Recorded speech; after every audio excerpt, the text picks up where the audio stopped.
आसमां से गिरी बूंद खुशियां नहीं गम लाई है। किसानों की मेहनत पर देखो कैसी शामत आई है। सूखी रोटी का सपना भी अब धुंधला सा लगता है। पकी हुई फसल आज फिर मिट्टी में मिलाई है। दोस्तों नमस्कार, colonel Ajay CEO Ajay astro money guru first global astro finance digital channel से आपसे मुखातिब होता हूँ। आज 11 अप्रैल सन 2026 शनिवार। दोस्तों आज के इस एपिसोड में हम चर्चा करेंगे बेमौसम बारिश और ओलावृष्टि से कृषि मंत्री के बयान के अनुसार लगभग 2.5 लाख हेक्टेयर की रबी की फसलें बर्बाद हुई हैं। जानिए पूरी रिपोर्ट विस्तार से। दोस्तों हमारा चैनल आपको हर उस महत्वपूर्ण खबर से रूबरू कराने का वादा करता है जो आपकी जेब को असर डाल सकती है, आपकी फसलों को प्रभावित कर सकती है, आपके व्यापार को प्रभावित कर सकती है। दोस्तों यही वजह है कि आज आपने इस चैनल को देश का नंबर 1 चैनल बनाने में हमारा सहयोग किया है। चैनल को सब्सक्राइब कीजिए, लाइक कीजिए, शेयर कीजिए, कमेंट्स कीजिए। जानिए रिपोर्ट विस्तार से। दोस्तों देश के कई हिस्सों में बेमौसम बारिश और ओलावृष्टि से किसानों की कमर तोड़ दी है। केंद्रीय कृषि मंत्री के हालिया आंकड़े जारी करते हुए बताया कि इस साल बेमौसम बारिश से लगभग 2.49 लाख हेक्टेयर क्षेत्र में रबी की फसलें प्रभावित हुई हैं। सरकारी रिपोर्ट के अनुसार बात माने दोस्तों बेमौसम बरसात से सबसे बुरा असर गेहूं की फसलों पर पड़ा है। कटाई के वक्त इस बारिश ने गेहूं की क्वालिटी और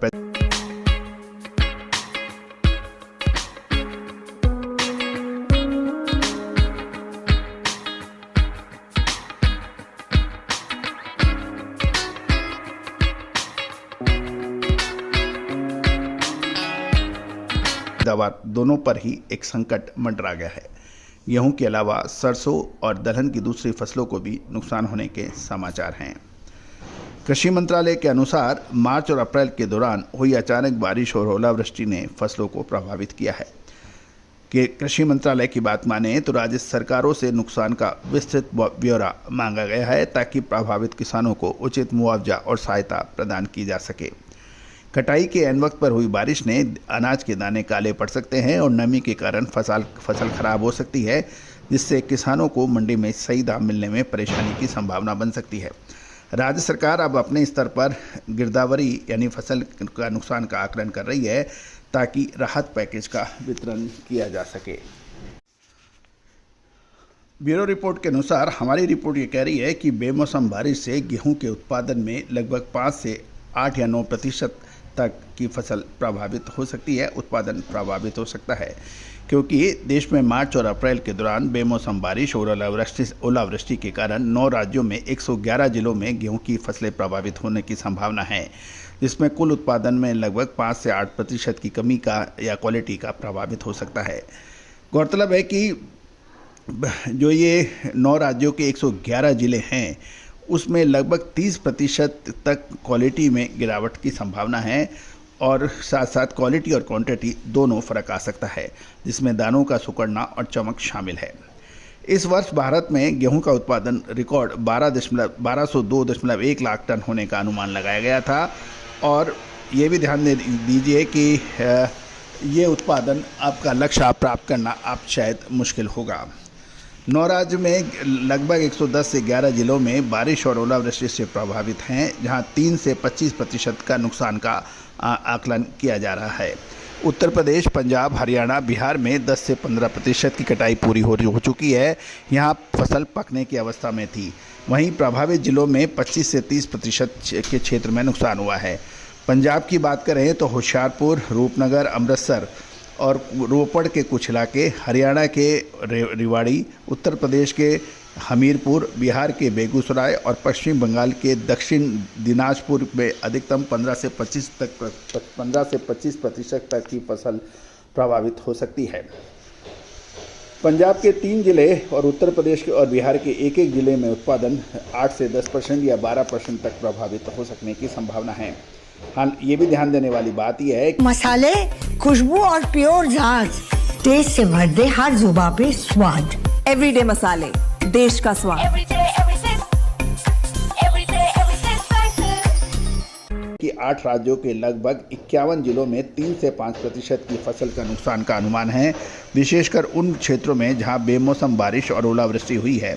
रिपोर्ट की बात माने तो राजस्थान के बीकानेर में गेहूं का उत्पादन 3 से 5% प्रभावित हो सकता है, लेकिन 2 अप्रैल को हुई ओलावृष्टि के कारण ये सबसे अधिक प्रभावित जिलों में राजस्थान के शामिल हो गया है। सरकार ने 30 जून तक केंद्रीय पूल में 303.36 लाख टन गेहूं खरीदने का लक्ष्य रखा है। राज्य सरकार द्वारा क्वालिटी मानकों में छूट की मांग किसान कर रहे हैं और उसके बाद फसल का नुकसान आकलन करने के लिए केंद्र की टीम राजस्थान और हरियाणा में भेजी जाएंगी।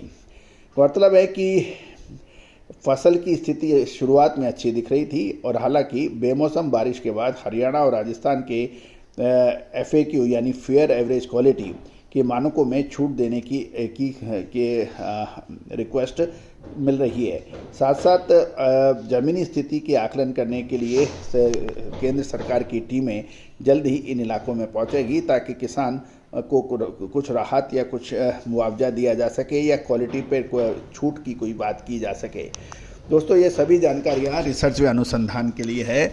आने वाले समय में गेहूँ, मक्का, बाजरा, ज्वार, चावल, इसमें क्या संभावना हो सकती है, इसकी इस विशेष अग्रिम रिसर्च रिपोर्ट के लिए आप संपर्क करें। दोस्तों, आपको याद होगा पिछले साल हमने आपको जौ पे जो अपडेट दिए थे, गेहूं पे जो अपडेट दिए थे, चावल पे जो अपडेट दिए थे, वो सही साबित हुए। साथ साथ युद्ध शुरू होते ही चावल के ऊपर जो मार लगी थी, बासमती चावल, धान के ऊपर जो मार लगी थी, उस वक्त भी हमने आपको धैर्य रखने के लिए कहा था। और जिन बंधुओं ने हमारी बात सुनी, हमारे शो को देखा, उन्होंने अपना माल रोका। अब देखिए कि धान और चावल के अंदर कितनी शानदार रिकवरी देखने को मिली है।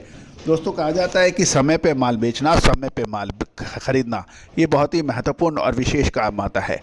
और इसका जानकारी, क्योंकि व्यापार में सिर्फ लेन देन करना ही नहीं है, सही समय पे सही निर्णय लेना ये भी बहुत अत्यंत आवश्यकता है। और उसके लिए आपको एक विशेषज्ञों की टीम आपके लिए उपलब्ध है। आज ही आप संपर्क कर सकते हैं। All the very best, good luck, happy trading. शुद्धता ऐसी जो हर घर की पसंद बने। सुधा महेश ठक्कर, हल्दी के विश्वसनीय निर्यातक। आज ही संपर्क करें।